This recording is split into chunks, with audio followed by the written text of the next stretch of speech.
later. Okay.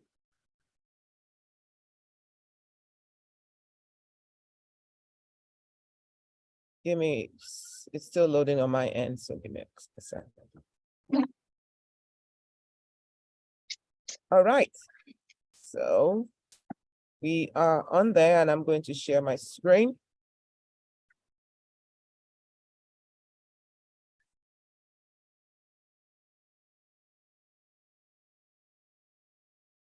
All right, you all should be seeing. Can you see my screen now? Yes.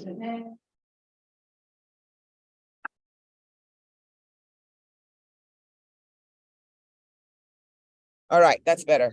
All right, so I love talking to women. I like this whole idea of us coming together because women, as you know, as we're life givers. We are everything. You can be a CEO, you can be an engineer and everything. You're a boss woman, your wife, your mother. You're doing all of these things.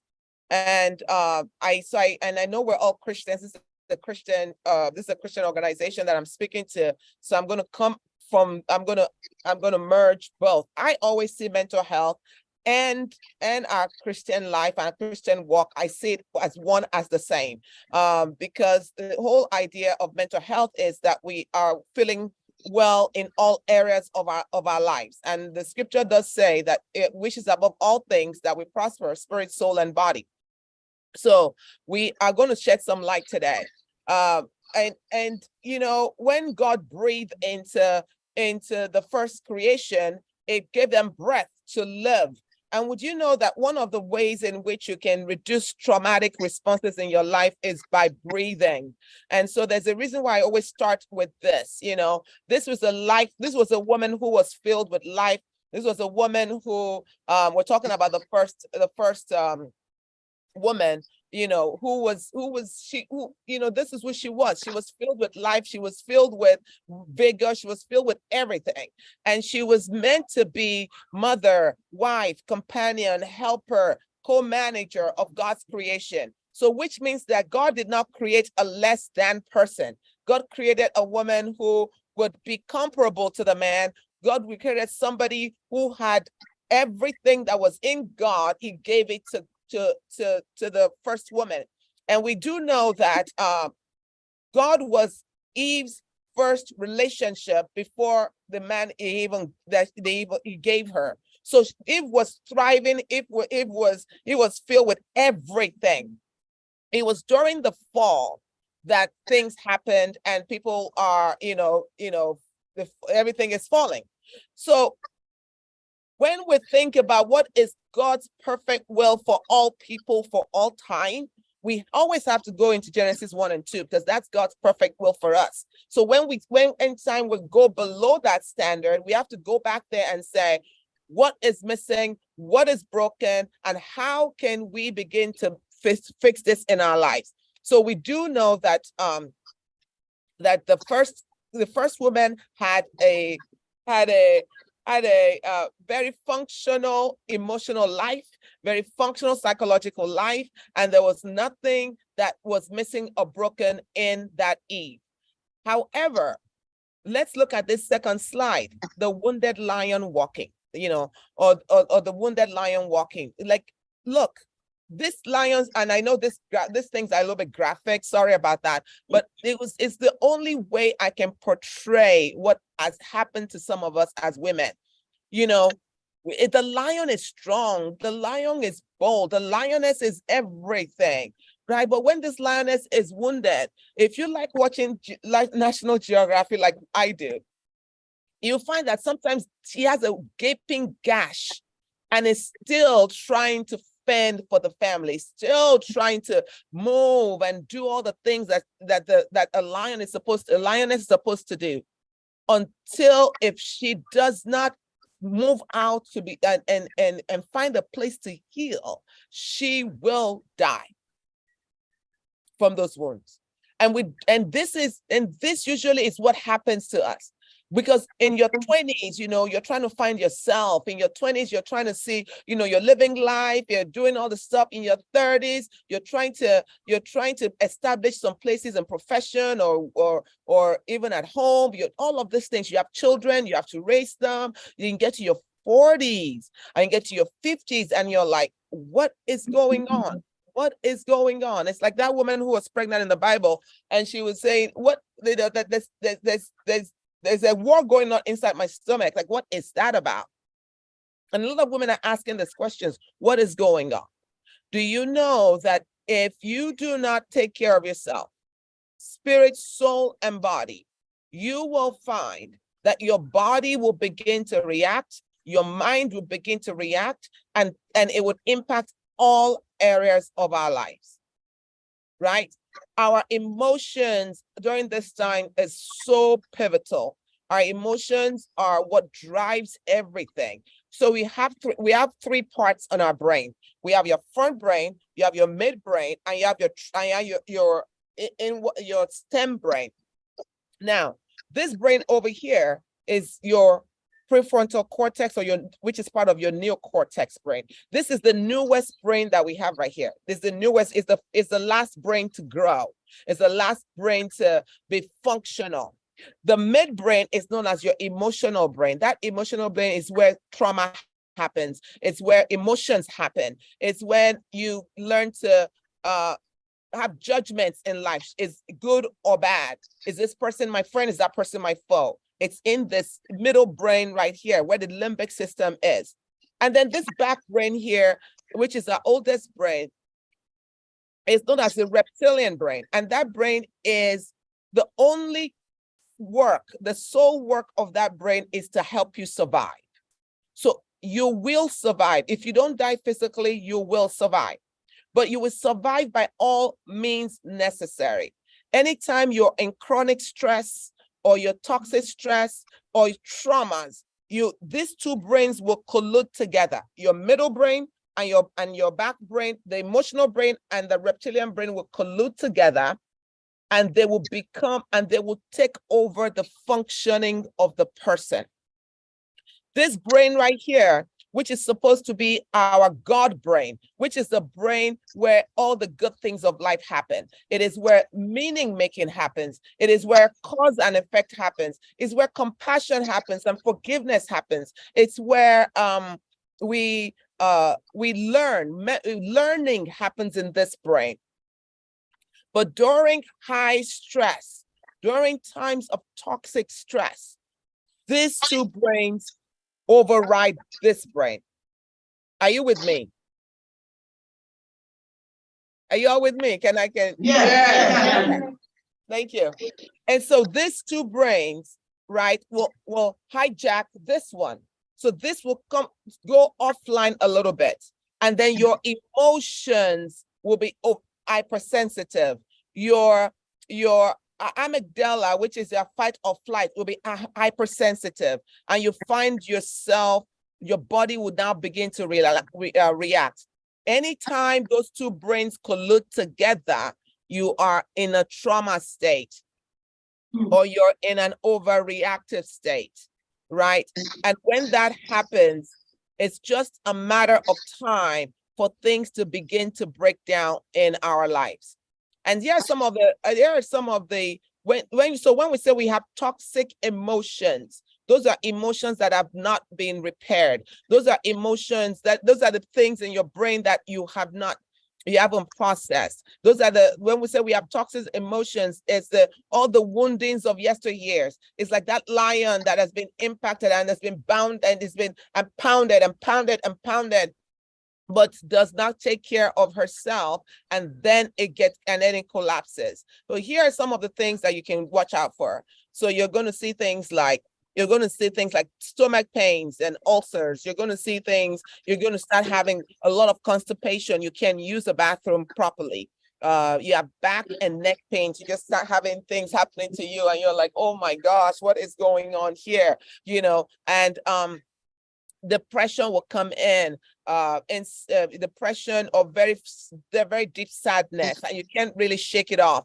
You have insomnia, high blood pressure, anxiety, I said depression twice there. You start finding yourself having eating disorders. Basically either you're eating too much, or you're not eating enough. You're like gaining weight, or you're losing weight. There's sexual problems. It's like, I don't want to have sex. I don't want anybody to touch me. Or you can go the other way, where you just where sex becomes the way in which you want to treat yourself.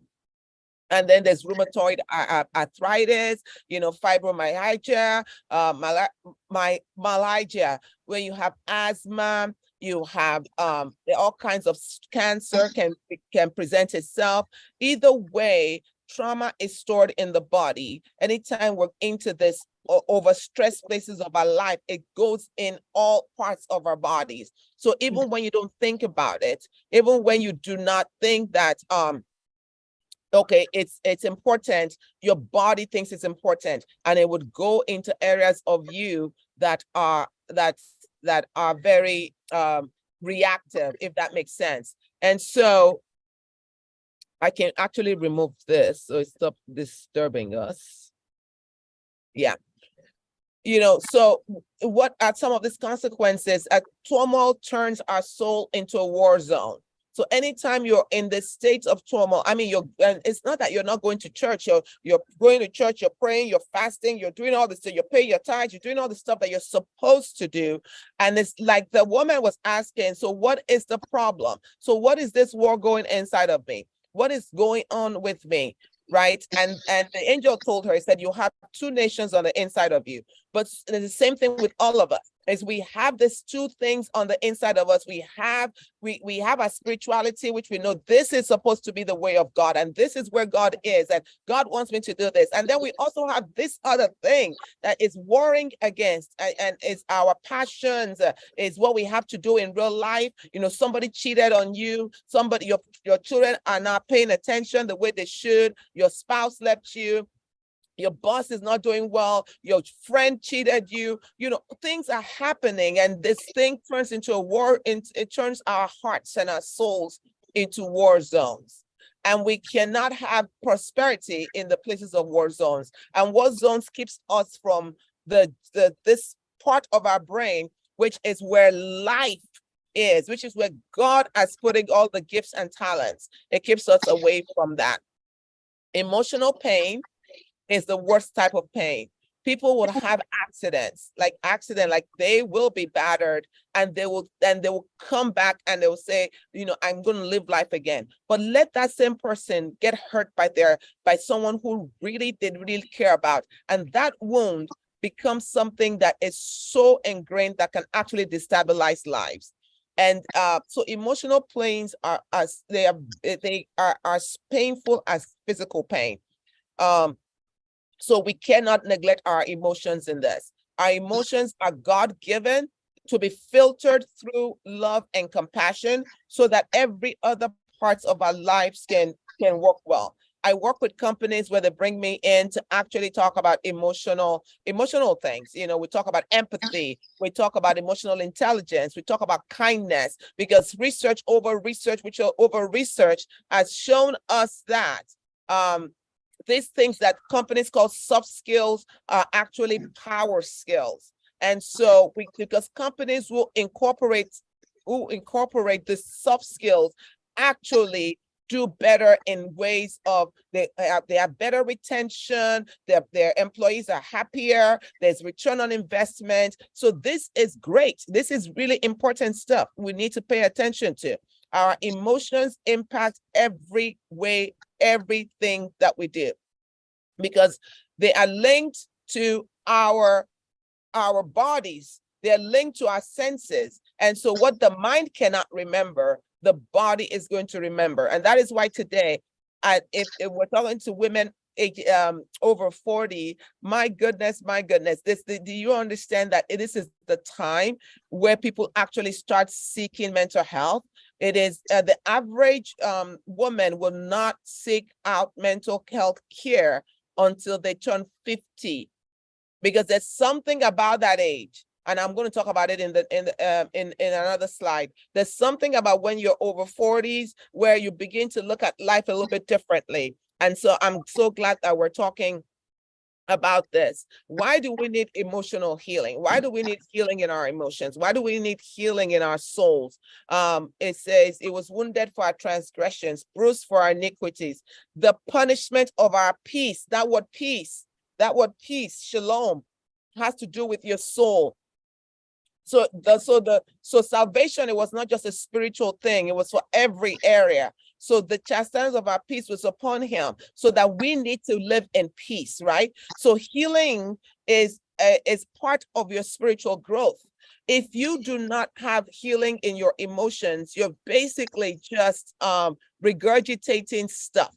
You know, you can quote all the text, you can quote all the scripture chapter and verses, and it would not impact your life as much because you're not turning it into healing what is going on, into the damage of our past. Healing obviously makes us whole again, because a lot of us have been wounded as children. So you're wounded as children and you never ever triaged it. You just you just pushed it back. A lot of women have been raped when they were before they turned 12, and especially in our culture. And it's not just our culture, but we're talking to people from Nigeria here, and African cultures, and a lot of cultures, women, period. When it comes to gender-based violence, we are at risk.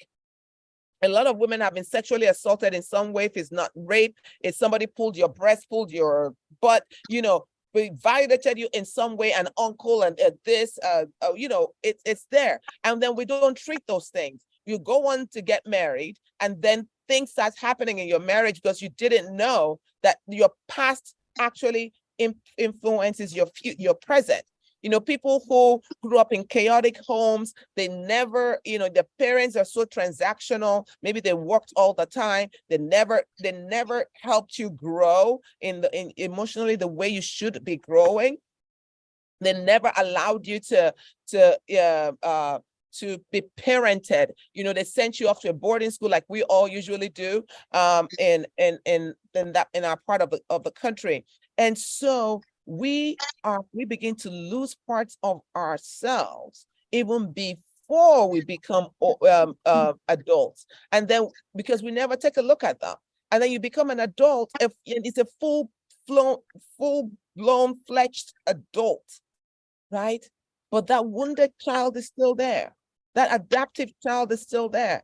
And they will keep crying like that blood of Abel that kept crying for vengeance. They need healing. That child needs to be healed. That child needs to be made whole. That child needs to be loved and nurtured. And since that didn't happen, it will keep asking for it.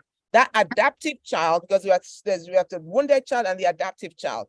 The adaptive child is the one who has learned to cope, the one who is going to lie, who is going to manipulate, who is going to nag, who is going to yell, the one who is going to find a way to get her way at all costs possible, is the one who is going to be the one who would constantly be serving other people, the rescuer, always rescuing people. You never rescue yourself.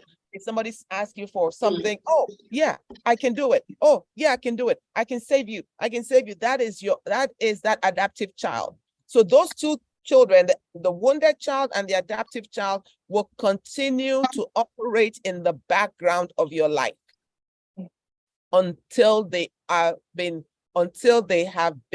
healed and until they have been seen. So I'll give you an example. So let's say your husband comes in, or your friend, doesn't have to be your husband. You know, somebody tells you, oh, you know, we have an appointment for 2:00, right? And at 2:00 they didn't show up, you know, and then at maybe 3:30 or 4, they come in. If you were an abandoned child, If you're a child who was been left by their parents all the time, you remember the times in school where you were the last one to be picked up, or maybe your parents left you with your grandmother and they went to the United States or they went to the United Kingdom. Maybe you were raised by your grandmother, raised by your this, or you're raised by nannies or house helps and stuff like that. You are used to abandonment, but you don't even know that that is abandonment. So if that friend or that husband showed up at 4 o'clock without texting, without calling, without telling you what's going on, as soon as they come to you, you will react. Either you're going to be passive aggressive or you're going to unleash on them. I cannot believe you didn't come. What is going on with you? Da, da, da, da, da, da. In psychology, we say this: if it's hysterical, it is historical. So when you have a high energy in something, there's nothing like overreacting in our field. There's nothing. You're just reacting to something that we all cannot see. So that person, that friend or that husband is going to look at you like, wait, I didn't call because my phone, I got caught in traffic, my phone was dead or whatever. And the friend will have a reason, but they're looking at you lose it and wondering, why is she overreacting? But you're not just overreacting to what is in your present. What is in your present is triggering something that was in the past. All the years you've been left, all the years you've been abandoned, all the years you've been this, and that is still in you. And this is why we need emotional healing, so that you can react to things just the way they are. So that you're not carrying a baggage, you're not carrying a baggage of yesteryear. You can drop that baggage so that you can actually live the life that you were meant to live. Does this make sense? Yeah? All right. So when we are talking about emotional healing, we want to be able to free ourselves of those fragmented parts of our systems so that we can actually live the life that God wants us to live and not keep living in the past. And we need to be able to live authentically and not be controlled by past minds that have been set in our souls. Somebody did something to you. So your husband left you. Your husband was no good. Your husband this, your husband that. Your parents did this. Your friends did this. The life sucks. All of these things will come up together, right? And they usually help us. So we need emotional healing so that we can free ourselves from limiting belief systems. All right, so we can free ourselves of those and we can begin to do the work of ministry, the work that God has actually called us to do, and we can do that effectively. Is somebody with me today? Yes. All right. Is this helping anybody? Yes. All right, excellent. So remember I was talking to you about our age, developmental age, your 40s and over, that age. Oh, that's a good, let's clap for 40 plus women. Come on, let's give it a hand. Absolutely. Absolutely. Look, because you have earned that age. By the time you get into your 40s and above, you have earned that. And I always say, those of you in your 40s, 50s is the best one to be. When you're in your 50s, I am telling you, something happens when you turn 50. It's just as if, oh my gosh, you get into your own, you just get into your own place. Hopefully you're doing the work that will help you get into the place where you just feel a sense of, you develop your wise mind. That wise mind just begins to work really well. So let's look at this developmental place. So what stage are you? We have something called developmental stages. Children, they have at this age, they should be doing this. At that age, they should be doing that. When you're a new parent, you read all of those things. Oh, when should they be walking? Or when should they be crawling? Or when should they be doing this? So we want them to grow up well, and we want them to be, well-adjusted kids. But then we stop looking. We stop looking at those developmental stages. We don't look at them anymore because, hey, we're grown. We should figure things out, right? But there's actually developmental stages for adults. By Erik Erikson, asked something called the psychosocial developmental stage. And for this stage, for between the ages of 40 to 65, that is your generative versus stagnation stage. Okay, your generative versus stagnation stage says that in between the ages of 40 to 65, one thing should be happening. And that means that you're constantly adding value into yourself and into your world. Generative, you're generating newness of hope. You're generating ideas. You're generating creativity. You're generating all kinds of things. Your accomplishments and usefulness. This is what this stage is about. And if it is not happening, you're going to have something called stagnation. So if you find yourself stuck, if you find yourself like you're not moving on in life, you know, that you're not generative, then you're going to be stagnant. That means you're stagnant. And when we're stagnant, a lot of things happen. It probably means that you've been dealing with those traumas that I was telling you about, all of those toxic life stuff that I've been talking about, that you are dealing with those, right? And so failure then leads you, the failure of not accomplishing those generativity just means that we're not contributing to life in the way that we should be doing. So if today you're feeling unproductive, if today you're feeling that you know what, I need to be doing more, and if today you feel like I need to be more involved, or if you feel like I'm disconnected from my world, if you feel as if that I am not really contributing in my community or in my world as a whole, then it means that you need to heal emotionally, because it is only then that it is the number one reason why we get stuck.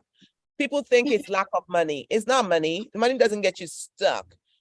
It's what gets you stuck is here. It's all in these two brains I was telling you about. If you can clear the way for the two brains to heal, you'll find that you're able to create something out of nothing. You know, I've been, for the past couple of weeks or so, I have been meditating on Genesis chapter 1, and 2, when God created out of nothing. You know, it says it stepped onto earth, and there was blackness and void, and there was darkness. There was nothing good. There was nothing good. Nobody in the history of mankind has ever experienced the kind of darkness that was in Genesis 1 and 2. There is nobody. You understand? Because it was total, you know, craziness. There was nothing good. Well, one person did. That was Jesus. When God separated from Jesus, that would be another time that somebody experienced that. But did you know that God started saying, let there be light, let there be this, let there be that? Where did that come from? Where did all those come from? Like, where, because there was nothing. So where did the sun and the moon, where did they all come from? Do you know they came from inside him? Not from outside of him. They came from inside of him. This is why I am so focused on people getting healed. If you can heal your emotional mind, it will give you access to your God mind. That God mind is where everything is. The talent that you're going to use, the idea that's going to change your world, it's all in this mind. And if our emotions are damaged, we never get access to that. So God's emotions were not damaged. So when it saw mess, when it saw all the mess, it didn't scare him. It just went inside to its creative side, and it began to pull it out. And the reason why we're stagnant is because we've been so wounded and so messed up that we don't have access to the keys of life. You know, when God was telling Peter that I give you the keys to the kingdom, the keys, which means that there's a key for everything that you need. There's a key for business. There's a key for family. There's a key for any questions you have. There's those keys. So where those keys are is right here in the front of your brain. This is where it is. And so we need to begin to think healing. How do we get this? And so this slide just defines what mental health is. And I usually like to define it a little bit more broader than you see on this slide. So just kind of listen to me for a minute. So when we're talking about mental health or mental wellness, we are talking about being able to cope with your normal stresses of your life, being able to be productive, being able to be fruitful, contributing to your society, basically everything that Erickson just said in that prior slide, everything Erickson said about generativity versus stagnation. That's what mental health is about, is that you are able to prosper spirit, soul, and body. Okay, that is what it is about. So your emotional health, your psychological health, your social health, your spiritual health, your financial health, your relational health, all of this is what we're talking about. And that is why I know that emotional healing, it is a God thing. Is a God thing. So when we're talking about emotional well-being, what are we talking about? This ability to be able to manage your life emotionally, to be able to be resilient, to be able to heal when you're supposed to heal. You need to know when to pull back. I went through a few years ago, I had a just how your emotions are impacted. Bam, bam, bam. And I thought, okay, but what are you going to do now? Like, what are you going to do? Because there's some things when you go through a bump in life, you can keep driving, right? But when you hit a pothole that is huge, you're going to have to get out of that car, get the car out and take it to be serviced and to fix it. So I said, Doctor, what are you going to do now? How are you going to do yourself? Well, you need to practice what you tell your clients. So I just shut everything down, went and healed my emotions. It took me about a month and change. I would just lay down there and I would meditate and I would do my mindfulness. I would talk to my therapist. I would do what I needed to do. I'll pray. I'll do the things, but I shut things down. I wasn't helping anybody. And slowly but surely, I began to heal. You understand? Healing does not happen in the place of activities. You got to pull away. You got to go out of this mess in order for you to be able to heal properly. All right. So that is one of the things that happens. Happy people are more likely to work towards their goals. If you're not happy, you obviously will find yourself stagnated. So to develop emotional well-being, you need to work on your emotional skills. You need to work on your emotional healing. You need to learn how to practice mindfulness and meditation. This book of the law shall not depart from your mouth, but you shall meditate on it day and night. That's when you're going to find good success. That is where life is in meditating. If you want to change your life, you have to mend mindfulness and meditation. That is the only way you're going to be emotionally sound. You got to do those things, and I'll share a few things of how you can do that in later ones. So when we're talking about regulating our emotions, right? For example, when we're talking about regulating our emotions, don't raise your hand if you're always yelling at your kids. If you're always yelling at your spouse, yelling at everybody, or you are always like on like 100, everything is so hassled. Your employees, you're yelling at them. You're yelling at them. Anybody comes to you sideways, your house help, you're yelling at. Everybody. I want you to take a deep breath, because that's a dysregulation of your emotions. If you're very fearful of even your prayers are filled with fear. You understand? When we pray such traumatic prayers sometimes. Oh God, this, please, God, you have to do this, you have to do that. Traumatic prayers.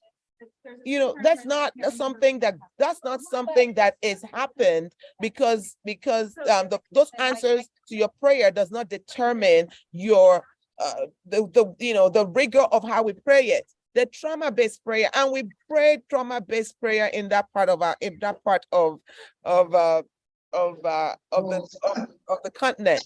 We pray, like prayers that, somebody was sharing one time that said, the difference between someone in the United States who prays and somebody or in the UK who prays and somebody who is in Nigeria is a United States person, or someone in the West will say prayers like, Lord, thank you so much for all you've done for us. I'm having an issue here with my daughter. Please take care of my daughter and make sure that nothing happens to her. But somebody who has to believe God for NEPA and has to believe God for a husband that is doing the way we've learned to pray is we bring our traumas into the prayer and we're just traumatizing God. You can't traumatize God, but traumatizing ourselves again. And you're crying and you're weeping. Did you know that if you healed your emotions, if you just healed your emotions, you can best relate to God in another place, from another dimension that is so full of peace, that is so full of awe, that there is no need for me, because I'm not traumatized anymore. I know this personally. My prayer life is so different than it used to be. I was one of those, all that stuff. I don't do that anymore because I don't need to. I can just talk to God. If there's an enemy, you want to bind the enemy, you can talk to him. But you have to heal yourself first. You got to heal yourself first. You got to heal your emotions. Heal your emotions. So there is a nerve in your body. There's a nerve in your body that is the longest nerve that you have. Yeah. And if that nerve is dysregulated,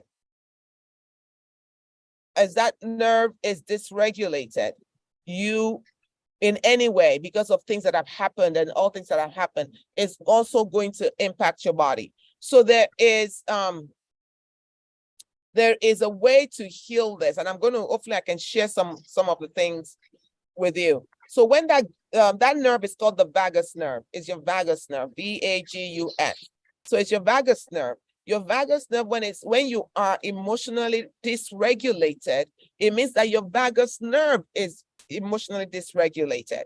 And what you need to do is learn how to regulate it, so you're not constantly this woman that is so upregulated all the time. That is always blaming somebody, always fighting somebody, always doing this, or you give them a silent treatment. You don't talk to them, or you're passive aggressive, or you manipulative in your own way. We don't want to do all of those things.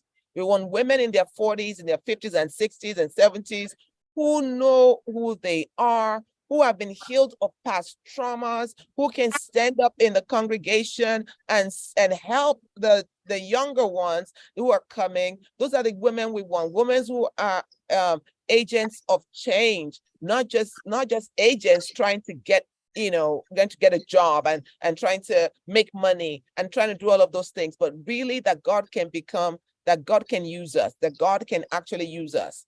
So one of the ways we hello? Yeah, There's somebody say something. We're with you. Oh, okay. Just speak. Just remind me of the time and let me know is there a question and answer time, or am I just speaking and then? Yes, after this we'll ask questions. Okay, so how much time do I have left? Just so I know. 25. Okay, excellent. Let me set my timer. Set timer for 25 minutes. All right, so we want to be able to downregulate and reduce the intensity of our emotions. Have you ever, then don't raise your hand for this. Have you ever done something where you're like, oh my God, why did I do that? I didn't want to say that. I didn't want to do that. Why did I do that? That's because the emotion was so intense that you didn't know how to control yourself. And sometimes we just want to say everything. We just want to blurb everything out because we're looking for catharsis. We're looking for catharsis. We want to be able to heal. We want to be able to, we want to be able to not heal. We want to be able to just tell everybody what's going on so that we can feel better. But saying all of those things does not make you feel better. Okay? We don't want to do that. So in order for us to down-regulate, all right, that system, to down-regulate it, we need to learn how to breathe. All right. And I'm going to show you how. I'm going to show you how to do that. I'm going to show you some things you can do to down-regulate. But you can go from a 0 to 100 quickly if you have never worked on your past traumas. You can go from a 0 to 100. You'll be a Jekyll and a Hyde. All of a sudden, you come to church and you're good. You come to a conference like this and you're like, praise God, I'm going to change my life. Everything is going to go well with me. And then about a week later, somebody does something to you, bam, the whole thing shatters. Yeah.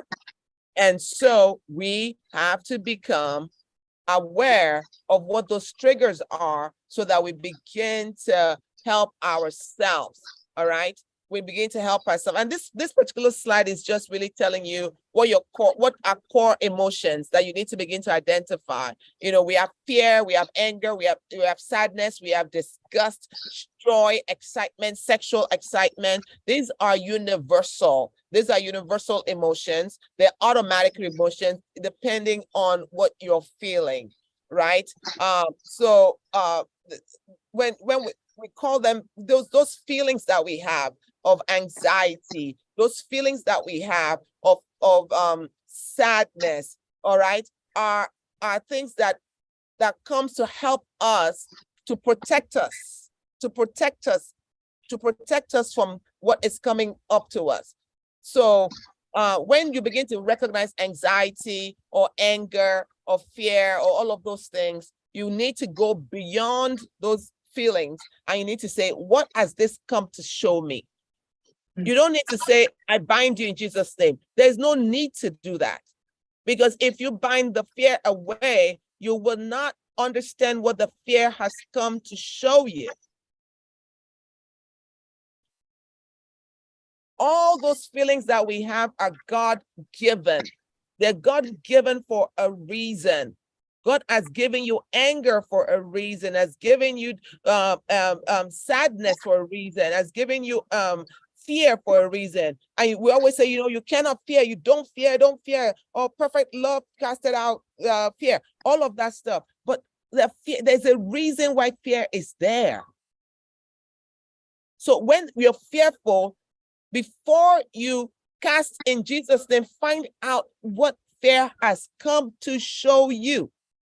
What am I afraid of? Self-evaluation. What am I afraid of? What is this fear about? And then when you begin to understand what the fear about, you don't address the symptom, you go and address the etiology or the cause. If this makes sense. If I address the cause, then the fear dissipates. And I always share this example I'll share with you. Usually when I get on a plane, I travel a lot. And usually when I get on the plane, I will anoint the airplane. I always have like anointing oil on my hand. I'm slapping on that plane. I say a word of prayer and I go sit down, right? And enjoy my trip. This particular day, I think I was talking on the phone or I can't remember. For some reason, I didn't do my usual ritual. I didn't anoint the plane. I didn't say a prayer. And it wasn't until we had, we were already flying that I thought, oh, wait, you didn't pray. And then this thought came to me and he said, oh, this one day that you didn't pray, watch this plane crash. And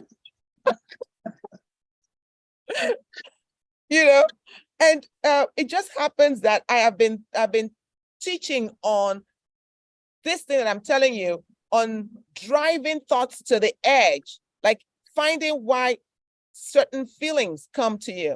So I just said, okay, let's, just walked for like a second, I panicked. Then I thought, wait. let's look at this. Why am I anointing these planes every time I walk in the first place? Because of fear of death. That's why I said, so let's address this fear, because all those my prayers, all of those my anointing oil, it was stemmed from a place of fear, you know.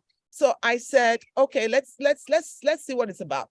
So death, let's deal with death, because that's what the fear is. My mother died when I was 12 years old. So that thing must have been there since I was 12 years old. So I said, let's face this let's face this death. If I die right now, what happens?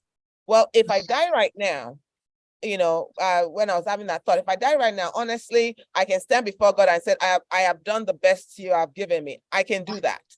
You know, these children, I've trained them to the place where they can live their life. I just went through that whole thing, you know, and that if I really believe that to be absent in the body is to be present with the Lord. I went through all of that. And honestly, I had the two choices. And I said, so from that day, there's no fear of death, because I looked death in the face and was able to win. Not because I was binding anything, not because I was doing anything, because that was in my fear zone. So I had to go beyond the fear and see what that was about. Do you understand? And since that day, I have no problem. If I remember to pray, I pray. If I don't remember, I enjoy my thing. The fear that was there is no longer a fear. So these emotions have come to tell you something. Don't worry about the symptoms. You have to go inside and see what the cause is. What is it that you're afraid of? What are you really angry about? That person you're shouting at is not the problem. Your children are not the problem. Your friend is not the problem. Your husband is not the problem. The problem is all the crap that happened to you in the past.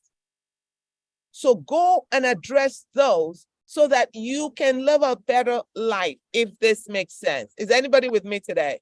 Yes. So if you're with me, say yes, yes. Yes, yes. All right.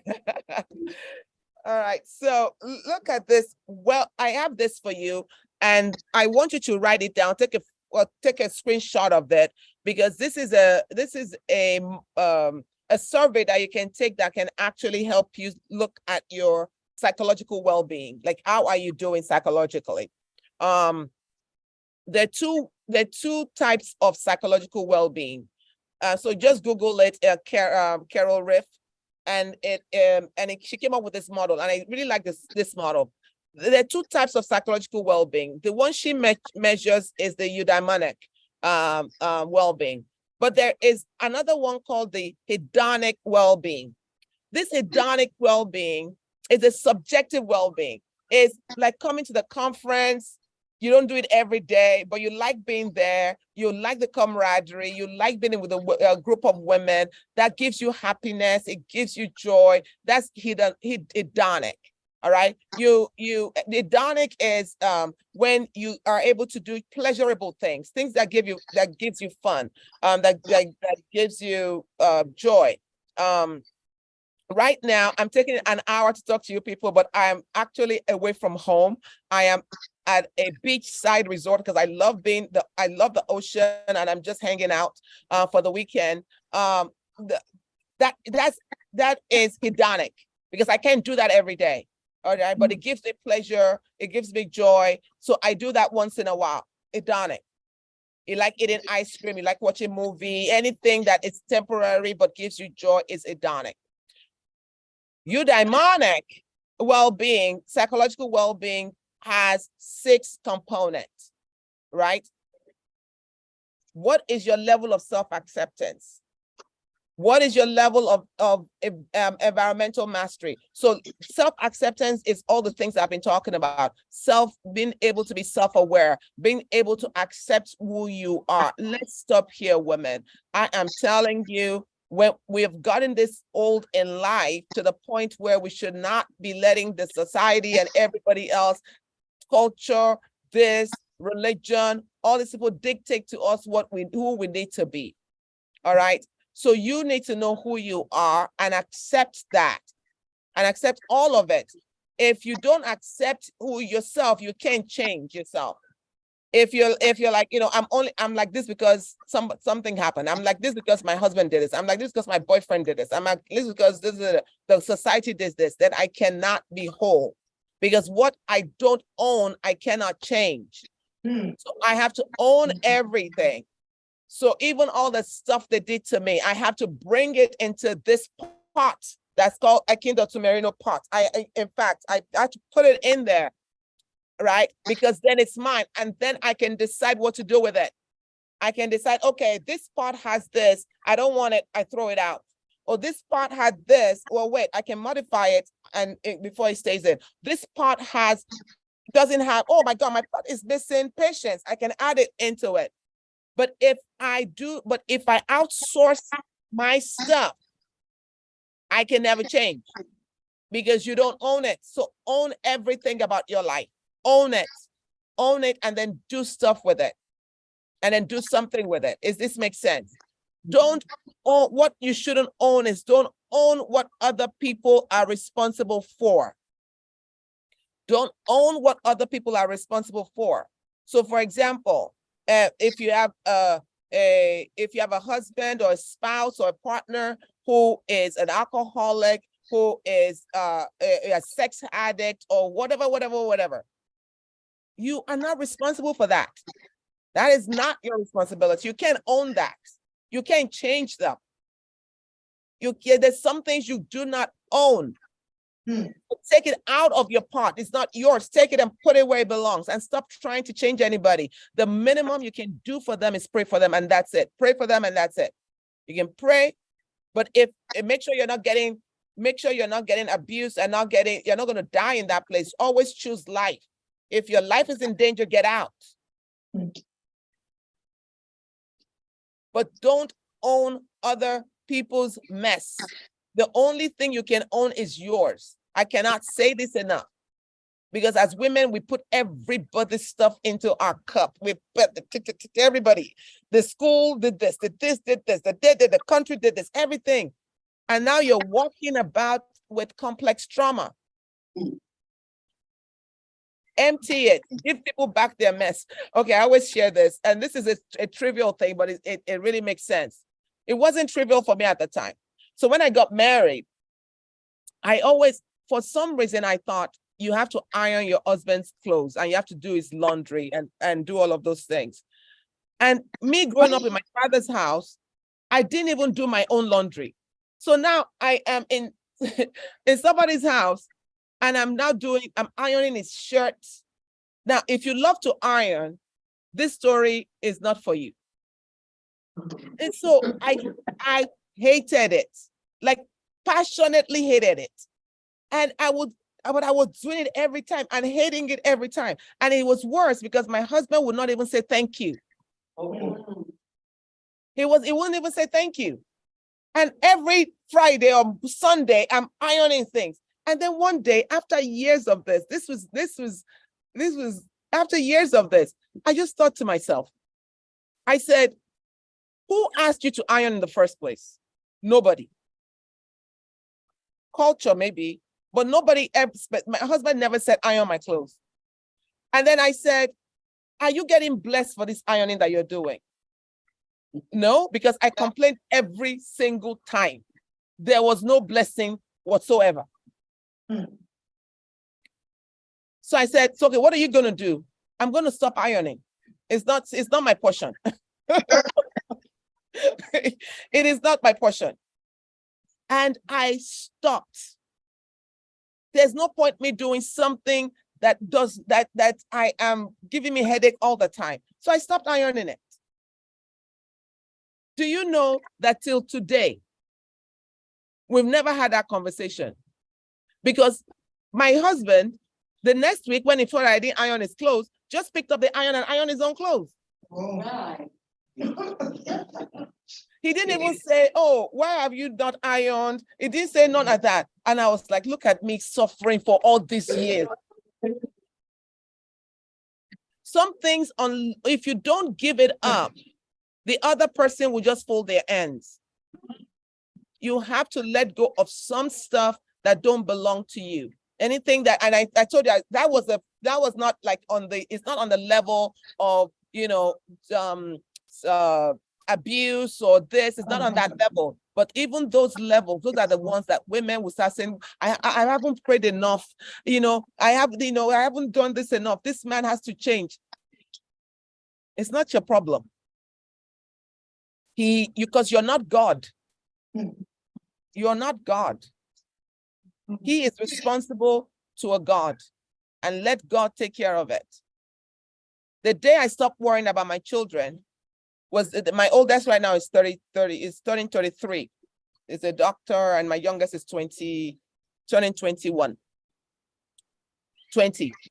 So when my son was 18, we got him a car, but we said you cannot drive the car to school because we didn't want him to drive, because he went to UC Santa Cruz where it was very hilly and there was just this. We said, no, when you do your first year, maybe second year, we'll think about it.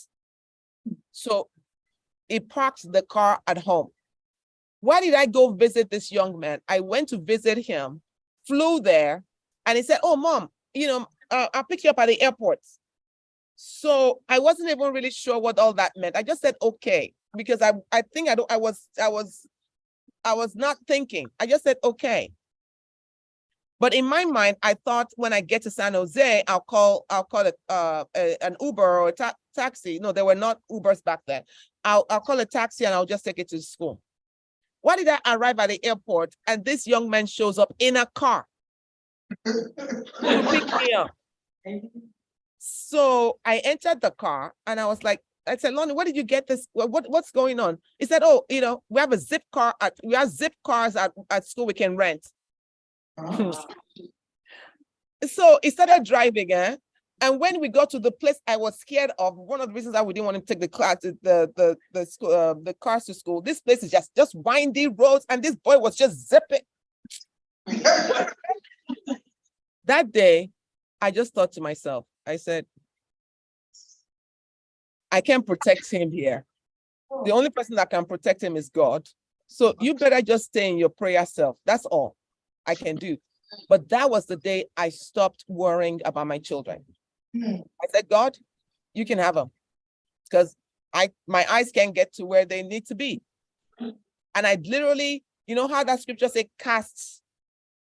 And I did that. I would never forget that day. It's the last day I worried about them. I pray for them, but I don't worry about them. Environmental mastery. Environmental mastery means that you are able to know your environment. Master your environment. If you're in a place where they're speaking Greek, learn Greek. If you need to know how things work, be the woman who knows how things work. Some women don't even know how to turn on their television if their husbands are not there. Don't know how banking works. Don't know how, if you're at a place of work, find out how to navigate the system. What environmental mastery means, that you know what to do when you need to do it.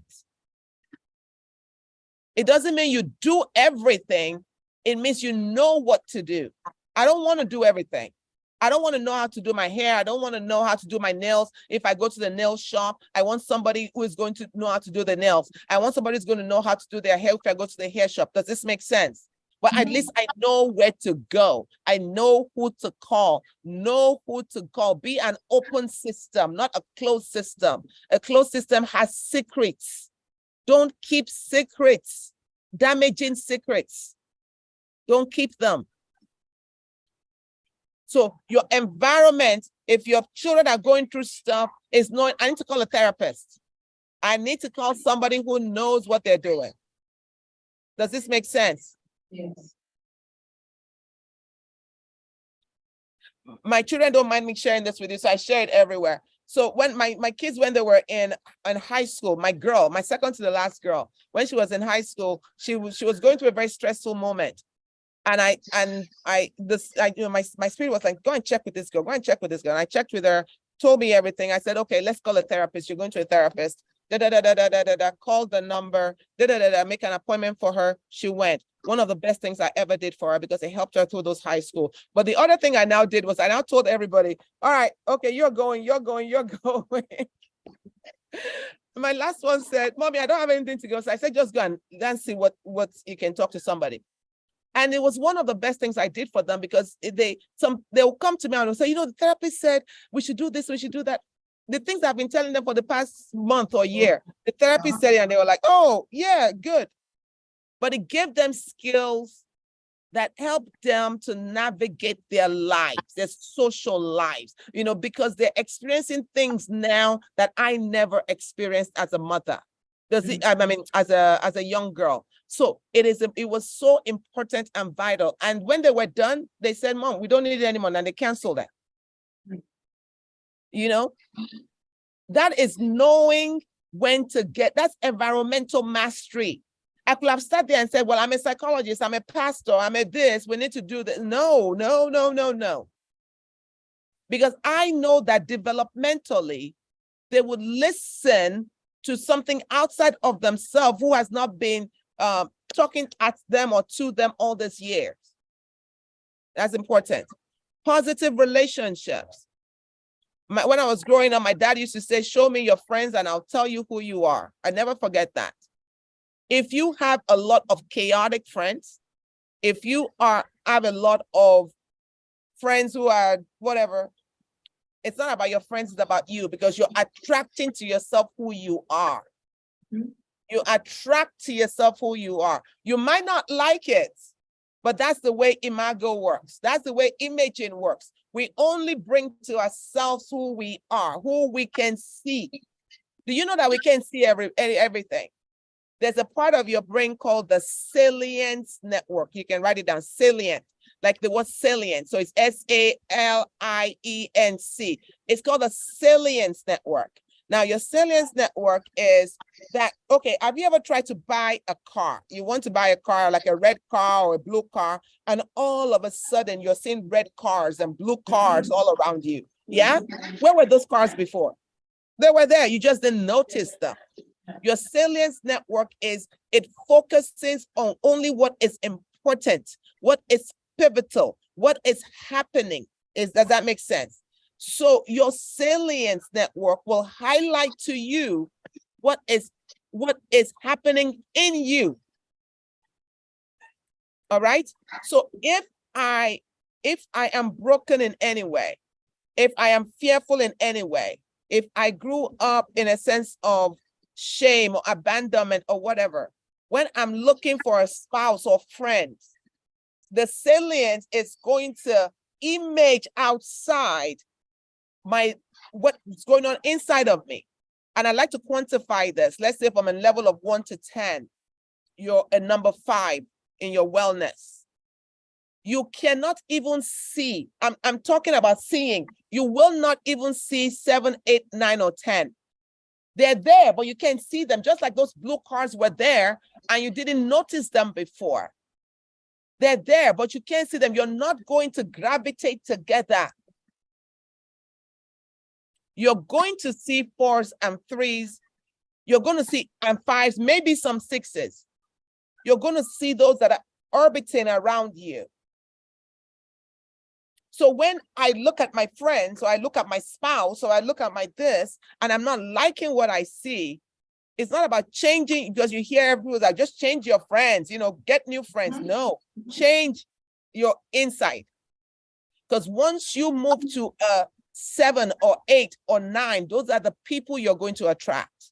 You will start seeing those people. And your inside is not evident with the packaging, because a number 5 wellness could be dressed as a bishop, could be dressed as the president, could be dressed as a CEO, could be dressed in money, could be dressed in all kinds of things, eloquent. But when you take the packaging off, the inside is the same. The inside is still messed up. So when you find yourself in relationships that you don't like, means you need to change. Once you start changing, they will either drop off or you would move away. Because they won't even want to stay with you. If you're number 8 or 9, 3s and 4s are not going to want to be you. They cannot be your close friends. It's not going to work. They have to change too if they want to maintain that relationship. And if you're in a marriage, the same thing. When you start to grow into and you're developing yourself emotionally, you're now functioning at a high frequency, 2 things will happen. Either your partner is going to change or they'll leave. Does this make sense? This is how it works. So it benefits the 2 of you to grow and change together. So personal growth, I've spent a lot about that. But a lot of us who are in ministry, doing work of ministries and doing work of God, it's not just ministry. People who are Christians love purpose, right? So we spend 90-something% of our lives doing purpose work. You're the one in charge of this. You're in church every day. You sing in the choir. You pray every day. You do this. You're in that group. You're in intercession group. You're in the evangelistic group. You're in this group. No time for anything else. Just that. That is a life that is not in order, and it is not sustainable. Your body is going to take what it needs if you don't give it to it. So there are 3 ways in which you do that. It's a triangle. You need pleasure and desire in your life. That hedonic thing I was sharing with you, you need that. You need to plan for it. Plan for it. Plan for downtime. Laugh a little bit. Watch some silly jokes. It's okay. You won't go to hell. Okay. Do something, dance a little, do this.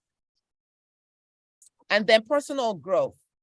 What do you need to develop? I learned how to swim in my 50s. I learned when I was a little kid, but then I forgot. And then I had to relearn again in my 50s. All right. What is it that you want to learn? Now, I don't know how to ride a bike. Nobody taught me. So now, guess what I'm doing? I'm learning to ride a bike. My sisters make fun of me. They said all the things you're supposed to do in your younger years is what you're doing in your 50s. I don't care. Personal growth. What do you need to learn? I don't care what it is. Don't say somebody didn't teach me this, so I don't know it. Learn it. Personal growth. And the personal growth is not just external things, it's also internal things. So for example, personal growth has to do with what's your level of patience? All those fruits of the spirit. What's the level of, what's your level of joy? What is your level of love? How are you loving people? These are all personal things. You can grow in those areas. So that's 2. Number 1 is the pleasure and the desire. Number 2 is the personal growth. And number 3 is then your purpose. None of this can be out of balance. If anyone is out of balance, you are out of balance. You need to make sure that all these things are there together. Even Jesus had time to go to a wedding. I mean, come on. So you have some time, play, talk, and then autonomy. Autonomy is just making sure that you have a sense of who you are, in the collective. Just because everybody is doing something doesn't mean you need to do it. Just because everybody is thinking a certain way doesn't mean you need to think a certain way. You always have to have the I and the we. The I should not surpass the we, and the we should not surpass the I. That means just because the entire family are doctors doesn't mean that this child needs to be a doctor. You understand? So everybody has their own gift. Just because your husband is doing something doesn't mean that you are gifted for that thing. So find your autonomy in your own life, if this makes sense. Are you all still with me? Yes. Oh, let me hear that. Yes, yes. Is that your yes? Yes. Yes. All right. So that wait, I thought I set the time. I guess I didn't set the time. How much more do I have? We're enjoying. I didn't set the timer. Okay, let me start rounding up. Let me teach you how to breathe and all this good stuff. Let me teach you how to do that.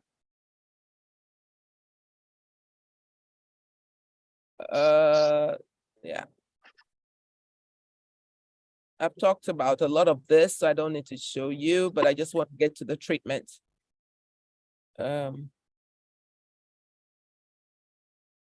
Okay, so let's do this. We have trauma is stored in the body, okay? Stress is stored in the body.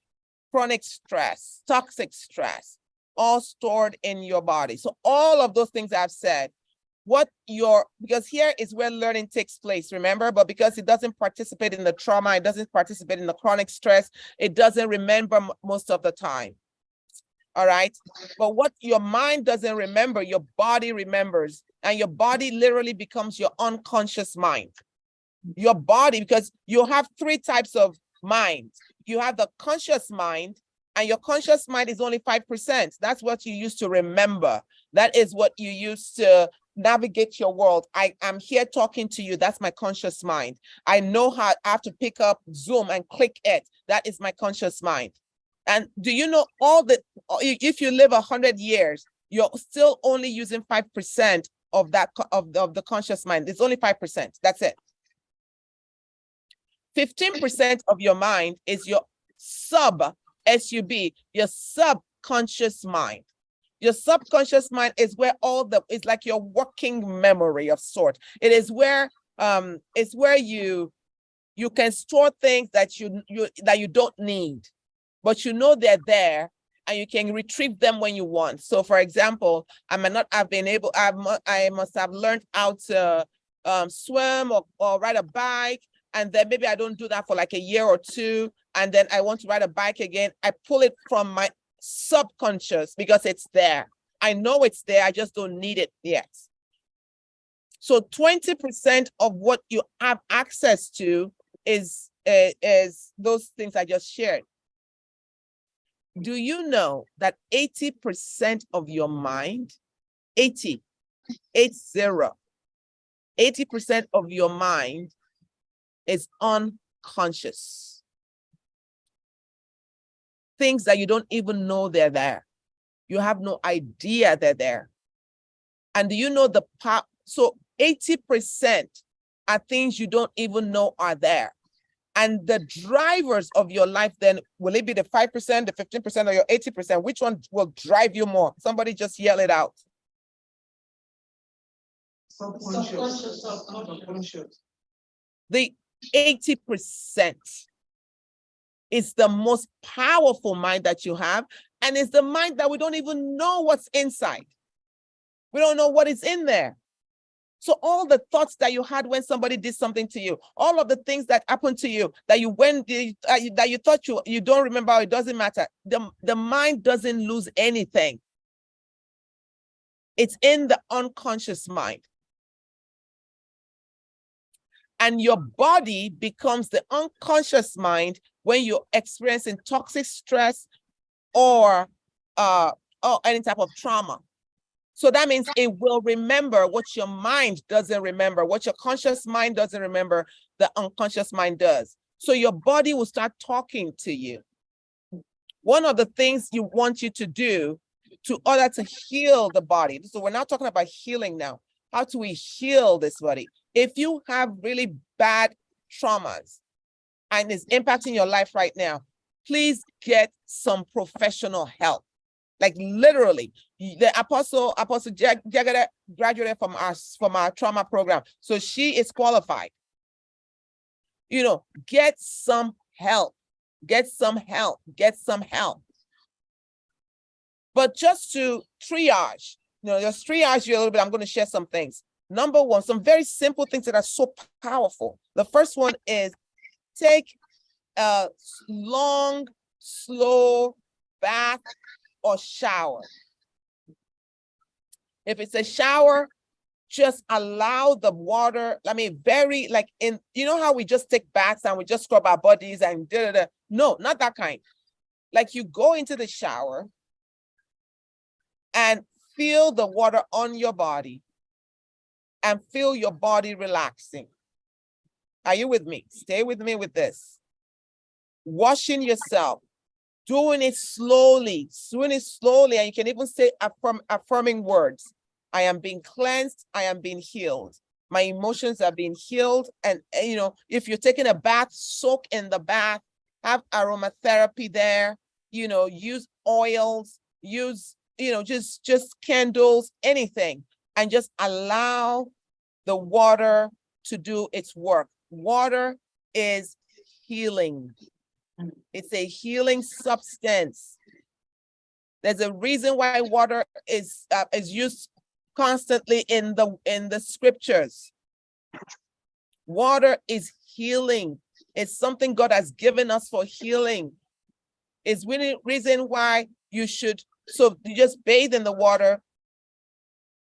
If you're going through anxiety and you're going through panics or things like that, I need you to do that in cold water, the coldest water you can get it.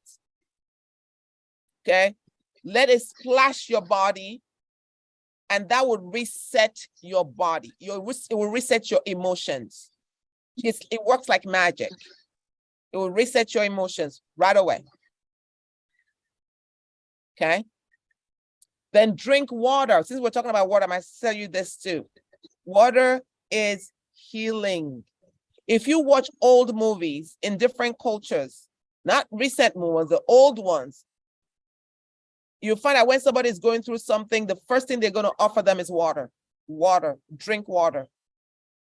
Because the healing qualities in water cannot be overstated. Drink water. You should at least drink 2 liters a day of water. Then this next one we're going to practice here. Breathe. You can do box breathing or soft belly breathing. The first thing God did to man was breathe into him the breath of life, right? So because that's where life is. When you are in the state of shock or chronic stress and traumas, your brain starts breathing for you. You know, it tells everything else to go offline, and it starts doing the breath work for you, because we forget how to breathe properly when we're stressed. So I want you to slow down today. We're going to try this. I want you to breathe in for 5 seconds. Hold it for 6. Don't worry, you're not going to die. And then for 8 seconds, I want you to breathe out slowly like you're blowing into a balloon. Breathe out slowly like you're blowing into a balloon. Does this make sense? All right. So it looks like this. You're going to count in your mind. So just watch me.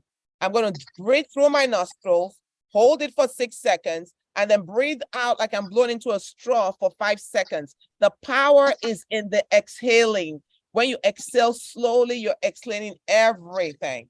So watch me do it the 1 time, and then we're going to do it 3 times. So it goes like this.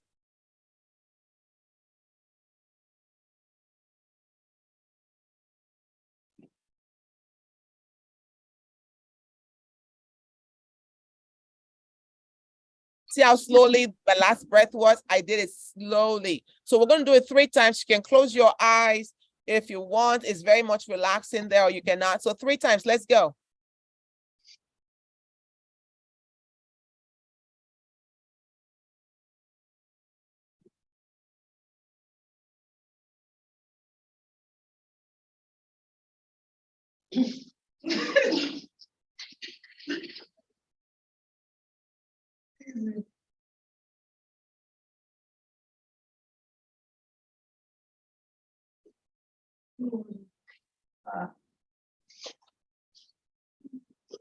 Once you're done, let me know.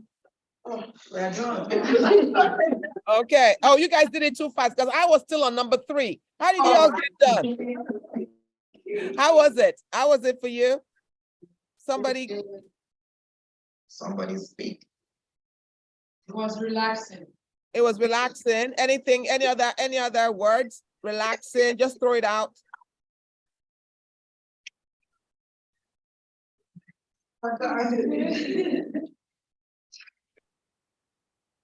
Apostle, help me with this. What are they saying? Yes. So they found I had taken them 3 before, so Oh, okay. So you guys have already done it. All right. yes. Excellent. The true effect would be when you are tense, then you do it, and then you feel the effect. Okay, very much. yes. Yes, if you're not test, you will not really feel the effect of that. Normally, you just feel your shoulders come down. Yeah, but you're But releasing. you still feel You don't need to wait till you're stressed to do this. Yeah, you don't need to wait till you're stressed. I practice this daily. You know, in fact, if you do it regularly, you will not be stressed as often. It's a preventative technique, if that makes sense. Yeah, I actually on my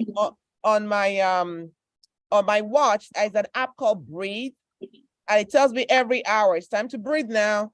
So if you want to download that. anything you're doing, any Wow. position, drink water. Are we ready to go to the next thing? Okay, Are we ready? yes. Yes. All right. So, you know, I don't know, physical moving, physical activities. And at this age, do what you like. Like, seriously, I used to run. I used to be a runner. I was running like, 12 miles, 13 miles, 14, 15, like doing half marathons, training for a marathon. And then I hurt my knee. And so I was like, oh my God, what am I going to do now? So what I do now, I do Zumba. I do like the really active Zumba, and I enjoy dancing. I love to dance. So that's my exercise. And then I add weight training to that. So you cannot just do running or walking. Add weight training to it. It helps you, especially it helps your bones as you age. That's really important. But moving is really important for trauma work, because it helps you, all those endorphins, all the good endorphins are being produced. And water also helps the endorphins. So make sure that you're drinking water. So the next one I have here is open. What we want to do is that when we're in, and I'm going to have you practice this in a minute. When we are in an upregulated state, everything in our body tenses up. Everything. If you can record yourself while you sleep, you might even be grinding your teeth. Everything stresses up. Everything. Your shoulder stresses. You're like this instead of like this. Everything stresses up. Because your body is in a fight or flight. So what you want to do is you want to relax it consciously. All right. So what I want you to do now is we're going to practice something that combines breath and muscle relaxation. So I want you to tense your muscle. Only do this if you don't have any medical issues. Okay. So tense your body, like tense your legs, or just one part of your body, tense it up. And when you exhale, so when you breathe in, tense up your muscles. And when you exhale, I want you to relax your muscles. And I even want you to say the word relax or free, anything that you want to happen in your life. You can say relax, freedom, healing, whatever, but say something at the end of the practice. So let's do this. Tense your muscles. Once you breathe out, and shout something, shout a word or say a word, freedom, peace, whatever. So let's do that again. Excellent. So let's do it one more time. Freedom.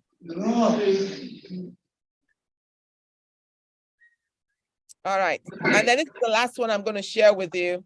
Touch. Lay hands on the sick and they shall what? They shall recover, right?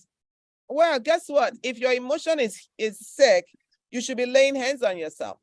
So I'm going to show you something called tapping. All right.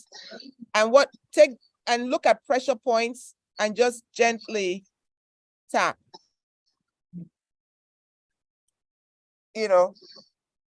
Gently tap. And then I want you to take your hand, either 2 fingers or your palm, to where your heart is beating and just lay it on your hands and on your heart and gently tap it.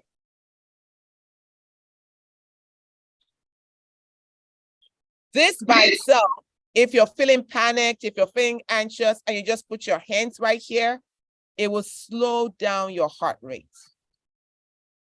It will slow things down for you. And you can use words of affirmation there. I am healed. I am whole. I am not responsible for somebody else's mess. I can, you can say what you need to say, if that makes sense. Don't isolate yourself. Trauma will get you to withdraw from others.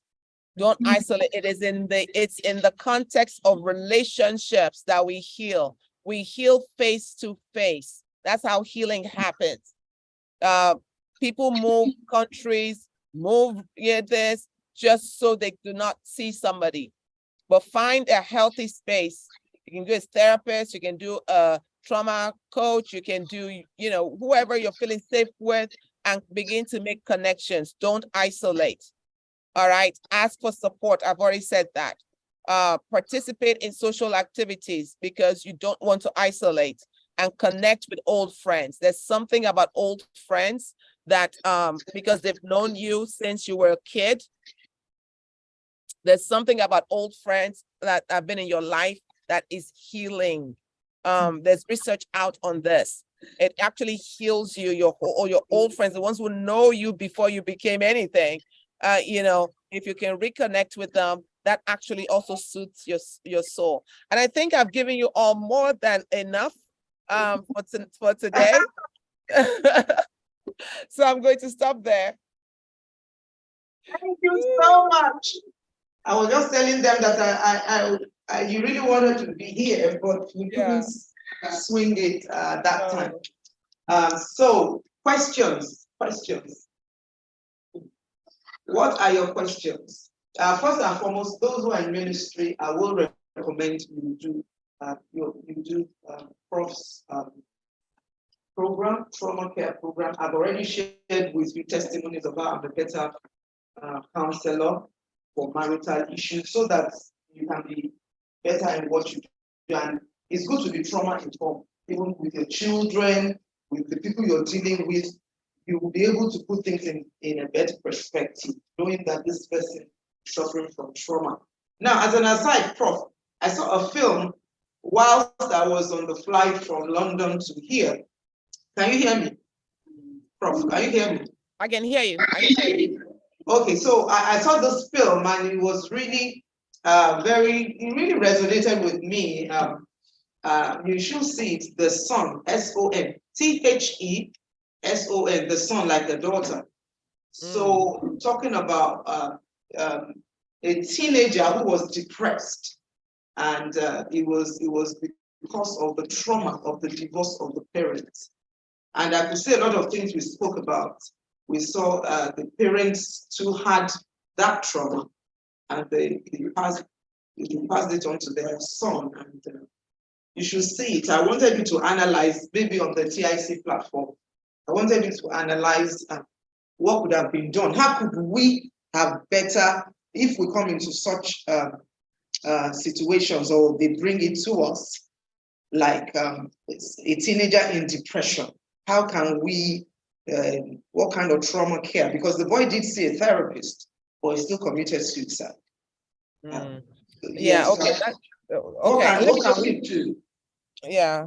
Let me just talk about seeing a therapist. If there's trauma involved, you need to see a trauma-informed therapist. Okay. Because a lot of therapists will only deal with the symptoms and never really work on the exposure of trauma. So let me explain what that means. So when trauma has happened, we don't use the word causality in our field, like this causes this. It's not hard science. So we always talk about relationships. So or correlations. So if my parents have their own issues, and a lot of parents have their own issues, and there's this whole idea of epigenetics, you're going to transfer to your children any traumas that you never resolved yourself. Your children are going to get it. It's just part of the environment that you live in.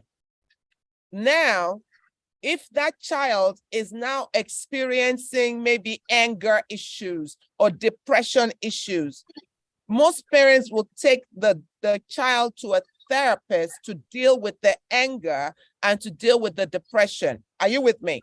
Yeah. Now, if the therapist is not trauma trained or trauma informed, that therapist will work with them on cognitive behavioral therapy, how to deal with your anger issues, how to deal with your depression.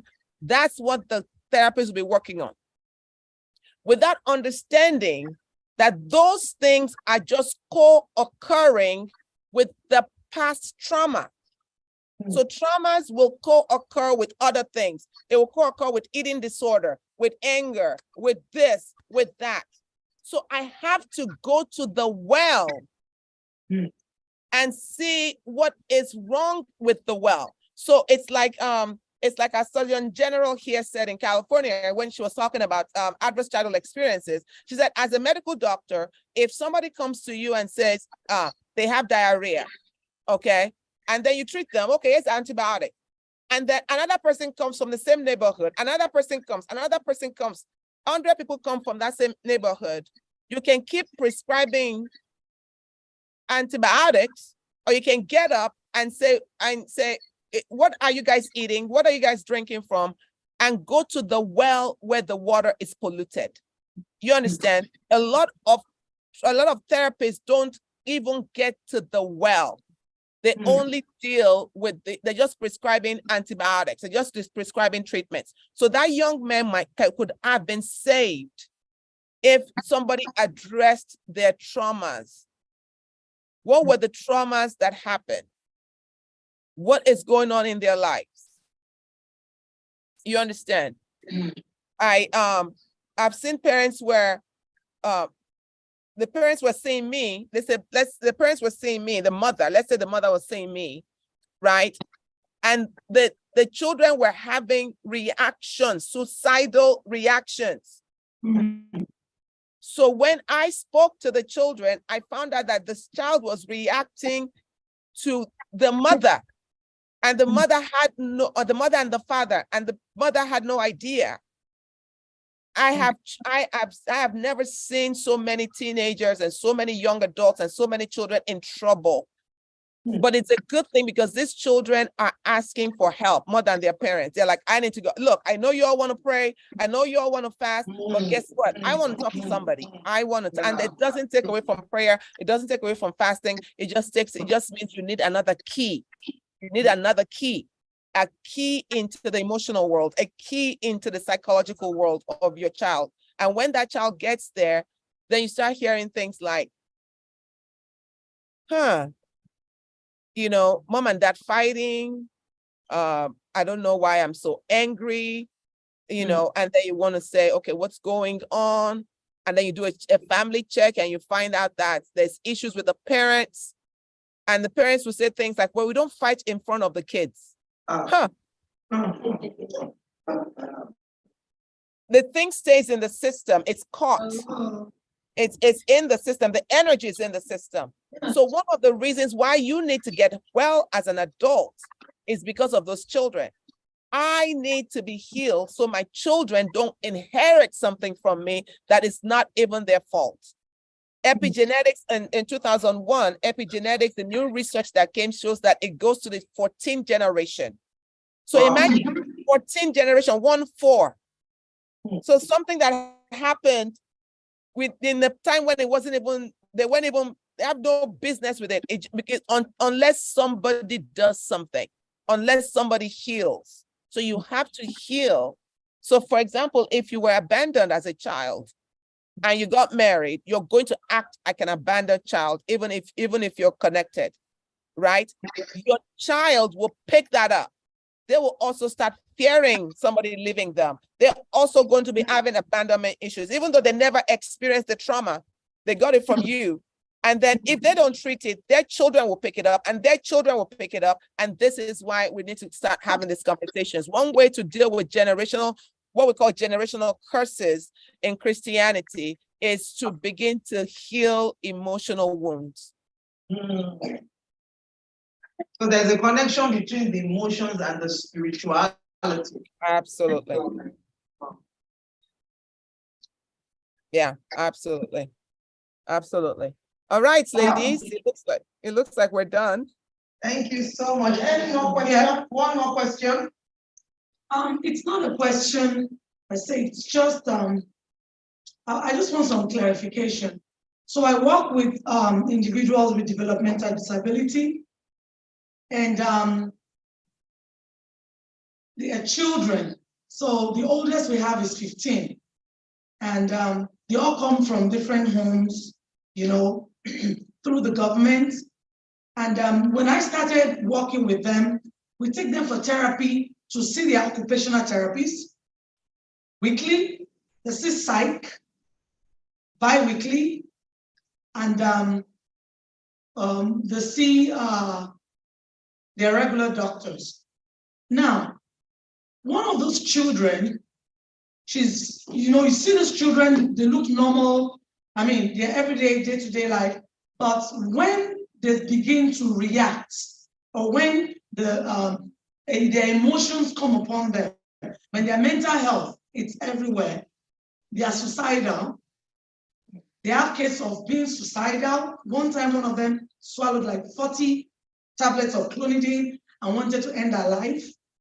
And so when I started talking to her, she said she was raped when she was 6 by her uncle, but her mom did not believe her.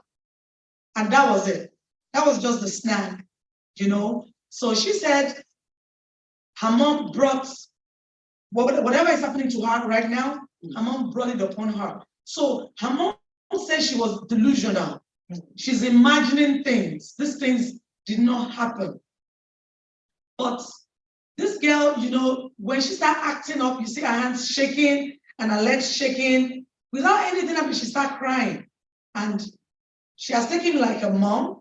And she told me, nobody believes her, but she sees the flashes of these things. They keep coming, you know, and nobody believes her. Even when she sees the therapy, because we go every week, they do the, is it PRP, PCP, or something like that. They see all the specialists, but what they do when they go for this session is just talk to them, and they probably do some jigsaws. They just talk and go, and then they prescribe medications, melatonin, clonidine, ferrous, and all that to calm them down, you know.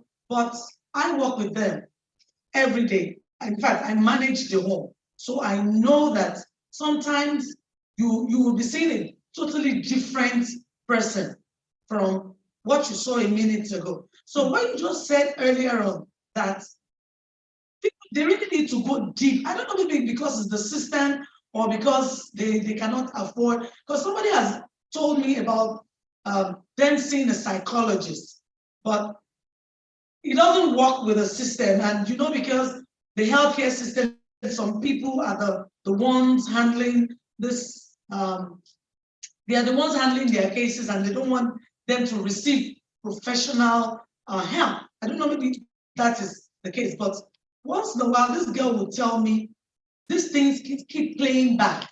And then when she tells somebody, they say she's lying. So it looks like she's mad, you know, at that time. So that's just what I wanted to say. Thank you for adding that. Yeah, thank you for adding that. Look, it's a whole different case, especially what state you're in? You're in Texas, right? No, Maryland. You're in Maryland. I don't know what your healthcare. You guys have decent. You guys have trauma people there. If the child is saying that somebody raped her, it doesn't hurt anything to do trauma work with that child. To do trauma work, but it's a little bit complicated because it's a state program. She has developmental issues, but it's so easy. If the worst thing is not believing her.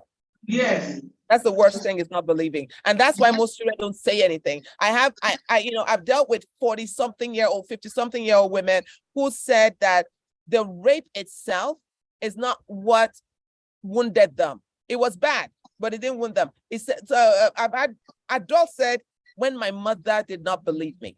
Yes. When my mother did not believe me, when my mother said you should not be dressing that way, when my mother said that I've told you to wear different clothing, that hurt them the most than anything else. So yes, it happens. What you can do though is get yourself trauma informed. You know, there's trainings out there. Get yourself trauma trained, and then the state of Maryland, their behavioral health departments in your county might actually have this for free. So you get some trauma informed care thing with you, and so maybe you can at least help out with the basics. You know, basic stuff. Thanks for sharing. Thank you. Thank you so much, Prof. All right.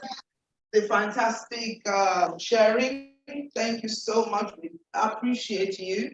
And on behalf of everyone, I want to say a huge thank you. Thank you so much for inviting me. Bye-bye, everybody. Bye, ladies. Thank you so much. I'll send you the link later. Bye-bye. Well, I will look forward to the link. Wow, ladies, have you been, how do you feel? Well, quite informed. I wanted to say that's a good, you should get trauma trained, because you can help her to go through that, you know, at least take her to some point where she can be relieved of that. If you do trauma work, because the trauma work that we were taught at the institute, you know, she would take her to the point where she will relieve that very experience, and then the trauma leaves her body. The trauma is still in her body. Yes. And when the trauma is still in the body, if you don't deal with it, it will continue to affect her. So there is the procedure whereby you will take her through when you're trauma informed. A trauma informed coach will take her through, and she will relieve that experience and then release it. And it becomes other things. That's why training is very important. Wow. Ladies, 5 o'clock. That's what you need to do. Go and rest a bit and come back dressed in your bling bling. And we have a party. We're going to be dancing and eating and dancing. Yeah, it's here. It's here. We're coming back. 7. You will get your certificate via email. Actually, everything has been sent to me, but I'll have them sent to you. We'll have a nice time. We'll have proper dinner. Don't go and eat bread, because they'll be swallowed. There'll be real food they're expecting for dinner, and we'll have a nice time. We're finishing everything. We're wrapping up today because some people are traveling very late tomorrow. So we would also pray the impartation when we come back. So if you want to ask me any question, once you any counseling, please feel free. Yeah. Okay. You didn't give out your books again. You said you would let me know. I told you to give it out at that time. Oh, but there was still a session going on. That was what I meant. When there were so many, but give out your books. That was what I was surprised you didn't give them out. But anyway, people are still coming back in the evening. But give those who are here. Give those who are here. Talk about it. It's a Thanksgiving journal, so I just thought of it. Was launched on my